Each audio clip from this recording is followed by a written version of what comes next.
ازيكم؟ عاملين ايه؟ اخباركم؟ يا رب تكونوا بخير. طبعا انا الفيديو ده بوثقه لكل اصدقاء وحبايبي متابعينا. انا النهارده هسحب عربيه اللي انتوا شايفينها دي بوزن 2035 كيلو، يعني 2 طن و35 كيلو.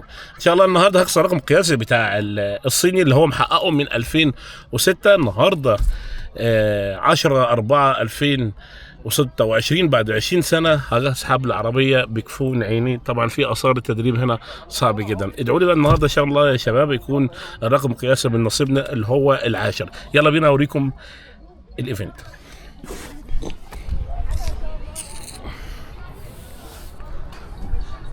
شايفين العظمه العربيه في الباك ورا، تجهيزات عاليه جدا جميله. هنا في المكان ده هسحب 10 متر زي ما انتم شايفين. ال10 متر ورايا اهو، بنوثق كل حاجه خطوه بخطوه. ايه رايكم؟ يا ريت بقى دعوه حلوه منكم يا جماعه. ان شاء الله يبقى الرقم بتاعي الرقم العاشر باذن الله.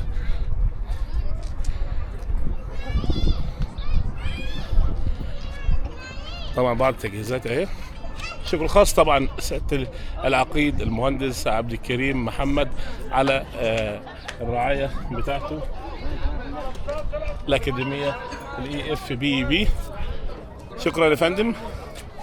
تحيه كبيره جدا لاخواتنا الاماراتيين. تعالوا بقى سياده الوزير حبيب قلبي، سياده الوزير جوهر نبيل، اشكرك جدا جدا يا فندم.